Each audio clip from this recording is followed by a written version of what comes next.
What's up, Jet Setters? It's John Cristani, and today I'm gonna be bringing you guys a monster entrepreneur. He has over 30 people working for him. He's a content marketing master. What's going on?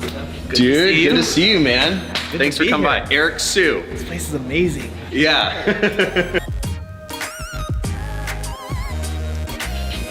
We actually had a little fun. We took a little detour. I showed this guy some really cool moves in VR. You were killing it on Beat Saber, dude. It was amazing. I was sucked in the beginning, but that is a must-have for anyone, anybody. We're gonna go a little bit into his story as an entrepreneur, and also I wanna get some of his like content marketing secrets out of him, because your content is probably seen by tens or possibly even hundreds of millions of people. Yeah, so I wanna get some of his marketing information. So guys, take notes. Were you always an entrepreneur, or was there like a leap you had to make? I think being an entrepreneur is something that's kind of innate. And I got asked this question recently. It was like, you know what, Eric, I looked at your LinkedIn and you had literally like 9 jobs in 1 year, something like that, right? And that I never, because growing up in an Asian family, they don't really tell you to be an entrepreneur, you're a doctor, lawyer, engineer kind of thing, right? I realized like when you change jobs that many times in 1 year, you're fundamentally not employable.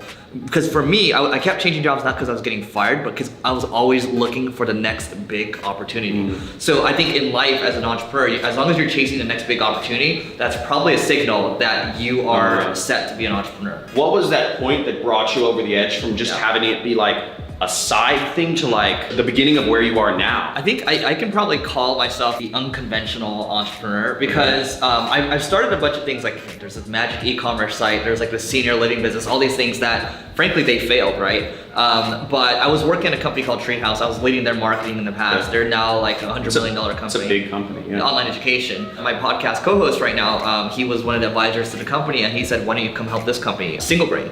And this company that I have right now, the one that I own 100% of, I actually didn't start. So I came into the company, there was 4 other partners. But you have 100% of it? I have 100% of it. Okay. Yeah, so it was myself, I like to say there's 1 yellow guy and there's 4 Indian dudes. So Neil was one of those, and then the company was failing because Google adjusted its algorithm. So it was previously just an SEO company, and then from there, like a year into it, the company was doing so poorly that I was able to buy the company for $2 out of my pocket, and the rest was paid through the profits of the company.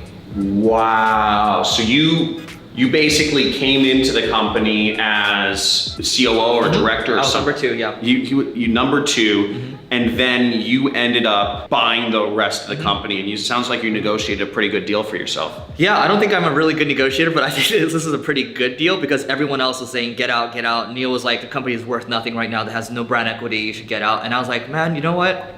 I have literally nothing to lose, so I'm gonna go for it. And so that was the entrepreneurial journey for this company, and then led to starting some other stuff too. But that's the biggest success so far for myself. And you guys just got a new office space. How many people do you have working for you now? Yeah, so we have 34. We just got a new office space. That's a lot of people that depend on you. At Treehouse, I went through this when I was 25 years old, but the CEO was like, you got 50 people's families riding on your shoulders right now. Yeah. We gotta hit numbers this month, and we're gonna let you go. And this is like a month into the job. I'm like, okay. Wow. But yeah, it's scary to think of it that way, but I think as long as you're confident in yourself, as long as you're kind of tending to your garden, making sure your people are taken care of, it should take care of itself. You have to have a lot of confidence to have 34 people riding on your backs. A lot of the confidence I got was from just reading a lot of books and stealing the experience from other people. Like there's this one book called The Servant, and it's about servant leadership. And literally the analogy I just gave about tending to your garden, because when you have strawberries growing in your garden, it's not, the strawberry didn't grow because of you, but the strawberry, like if you set it up for success, that's tending to your garden. And that's what you're trying to do. You're trying to serve your people, and that's how you build influence. So that's just one of the things you can do.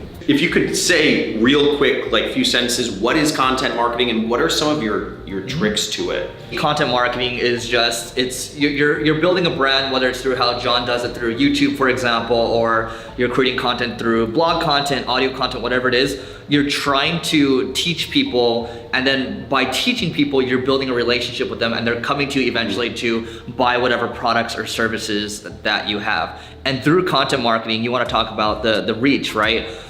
We have one podcast called Marketing School. That one's we just hit 680,000 downloads last month. So that's a monthly basis. We just broke We're approaching 11 million downloads, and we've been doing it for less than 2 years. Crazy. Thank you. And then That's a lot of we people. just started doing the YouTube channel.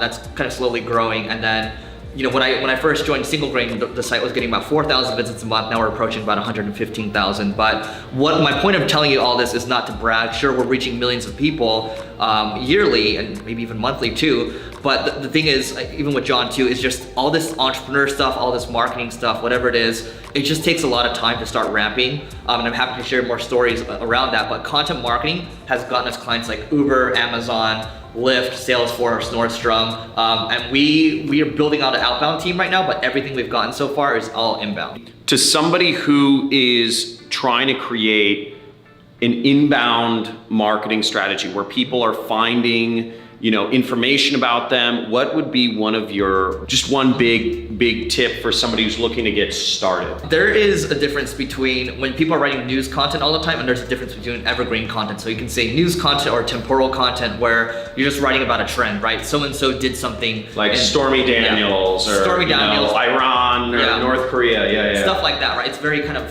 fly by night, right? You're just writing on trends. Now, other stuff like how to do affiliate marketing, for example, or what is SEO, that's much more evergreen. That stuff stacks over time because people are constantly looking for that. You want to build evergreen content, right? And then you see like 1 year it's like stacks like this, the next year stacks like this. If you're doing like news content, it's just like this, right? It's like this. It keeps building, but it's you see over time, like it's like this versus like you built up a mountain like this. The second thing I'll say is, if you're looking to do blog content, look, there's over 2 million WordPress blog posts being published every single day. Google the skyscraper content. This is from Backlinko, skyscraper technique. That's you looking to build a piece of content that's 10x better than whatever are like the number 1, 2, or 3 results. That way you're gonna be able to rank higher than people because you have a better piece of content. You reach out to people that have linked to the previous one and you rank higher. We can talk about SEO, but just produce better content out there, like the stuff that John's doing, world class. If you look at his videos, if you look at his YouTube ads,